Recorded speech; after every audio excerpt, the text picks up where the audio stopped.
मेरे एक मित्र ने पूछा कि दुनिया में कुछ सफल लोग हो जाते हैं और दुनिया में कुछ असफल व्यक्ति हो जाते हैं। मैंने कहा कि मेरी समझ में ऐसा आता है कि सफलता और असफलता ये मनुष्यों द्वारा घड़े हुए शब्द हैं। न कोई सफल होता है दुनिया में, न कोई असफल होता है।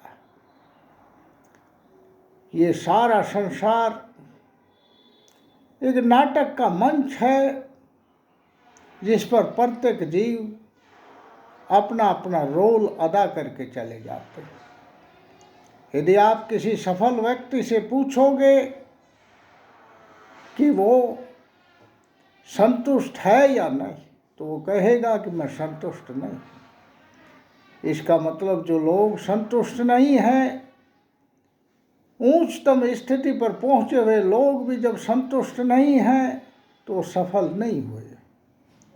सफलता वहाँ होगी जहाँ संतुष्टि होगी। असफल व्यक्ति भी अपने आप को यही कहता है कि मैं संतुष्ट नहीं। इसलिए ये सफलता और असफलता के शब्द केवल डिक्शनरी में रखने के हैं, ये सच्चे शब्द नहीं, बल्कि ये दो शब्द ऐसे हैं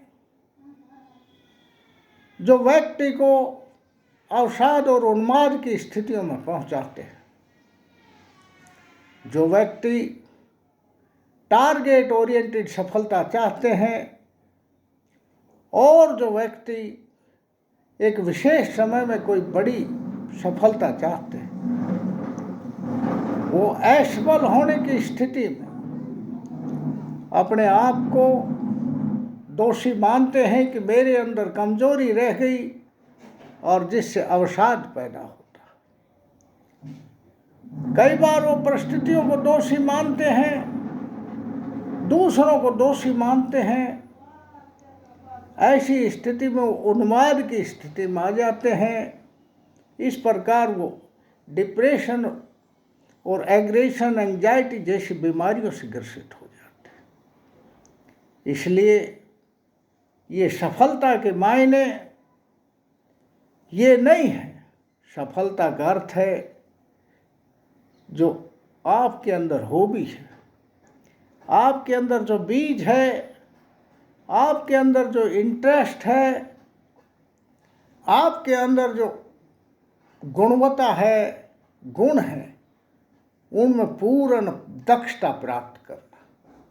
दूसरों के देखा देखी वही काम नहीं करना जो दूसरे कर रहे हैं। आपके अंदर के जो गुण हैं उनमें पूर्णता प्राप्त करना, यही सफलता है। आपने कार्ल मार्क्स का नाम सुना होगा। कार्ल मार्क्स के पिताजी उनको एक एडवोकेट बनाना चाहते थे, वकील बनाना चाहते थे। और कार्ल मार्क्स एक दुनिया के बहुत बड़े दार्शनिक बने, पर आपको ये नहीं पता होगा कि कार्ल मार्क्स ऑल जर्मनी कलर्स एग्जामिनेशन के एग्जाम में भी फेल हो गए थे। इसलिए आप क्या कहोगे कि वो उन परिस्थितियों में तो असफल आदमी था, उससे एक मामूली कलर का एग्जाम पास नहीं किया गया, इसलिए कार्ल मार्क्स असफल व्यक्ति हो गया। परंतु वो दुनिया में ऐसे दर्शन को दे गया जिस दर्शन ने दुनिया के गरीबों, सर्वहारों और मेहनतकश लोगों को एक बहुत बड़ी ताकत दी और दुनिया को दो खेमों में बांट दिया। आपने सुना होगा विवेकानंद जी का नाम। विवेकानंद जी अपनी शिक्षा के बाद बंगाल में कलर की नौकरी पाने के लिए तड़पते रहे, परंतु उनको नौकरी नहीं मिली। और वो कहाँ पहुँचे? वो यूनाइटेड स्टेट ऑफ अमेरिका में जाके भारत के दर्शन को प्रचारित करने में सफल हुए और आज के सफलतम व्यक्तियों में गिने जाते हैं। इसलिए सफल वो हैं जो खुद संतुष्ट हैं।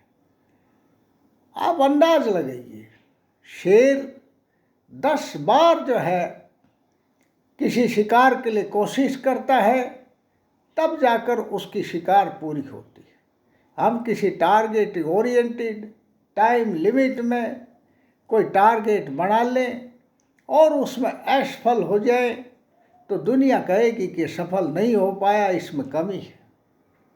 या खुद हम अपने आप को दोषी मान लें, ये सबसे बड़ी विडंबना है।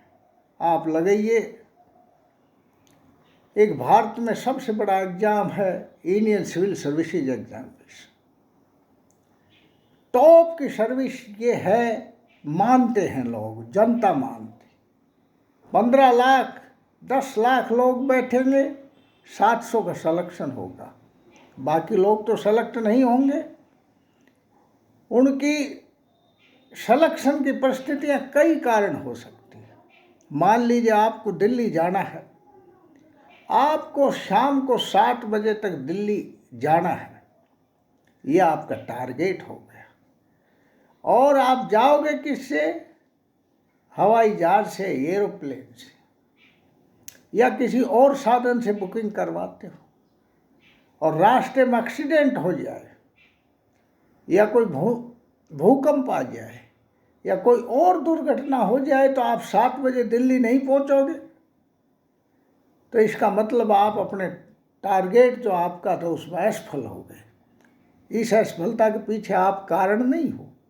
आप दिल्ली जाने के लिए तैयार थे, आपने यात्रा की, आपने टिकट बुक करवा दी, परंतु परिस्थितियाँ आपके अनुकूल नहीं थी। तो ये असफलता और सफलता क्या हुआ? आपकी सफलता ये है कि आपने टिकट बुक करवा दी, यही आपका पड़ाव था, बाकी चीज़ आपके हाथ में नहीं थी। इसलिए इसमें खुद को दोषी मानना या दूसरों को दोषी मानना, ये बहुत बड़ी डिप्रेशन और एग्रेशन के कारण बढ़ते हुए नाना प्रकार की मनोविज्ञान की बीमारियों को हम मोल लेते हैं। इसलिए मैं कहता हूँ कि सफलता असफलता कुछ नहीं है। जीवन में उस काम को पूर्णता और दक्षता तक पहुँचाओ जहाँ तुम संतोष को प्राप्त हो जाओ और संतुष्टि प्राप्त हो जाए, यही तुम्हारी सफलता है।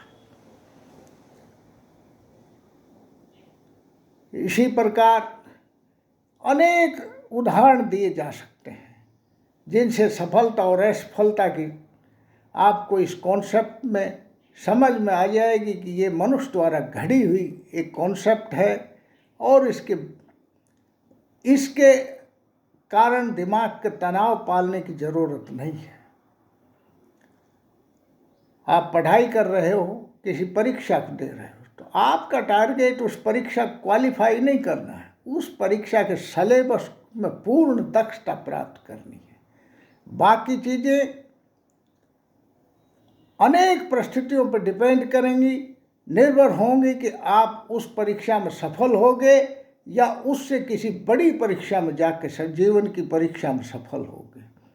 वो आपकी जो तैयारी है, जो आपने आपका अंदर का जो बीज है, मौका मिलते ही विकसित हो जाएगा। महात्मा गांधी का नाम सुना होगा आपने।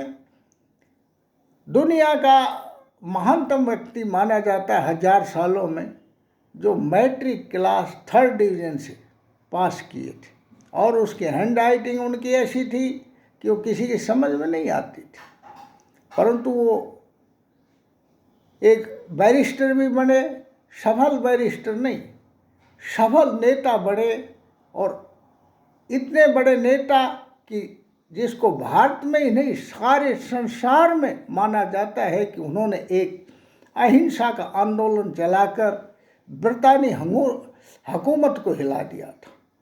इसलिए आप ये मत देखिए कि आपने जो टारगेट निश्चित किया है वो निश्चित अवधि में सफल नहीं हुआ तो आप जीवन में ही असफल हो गए। जीवन में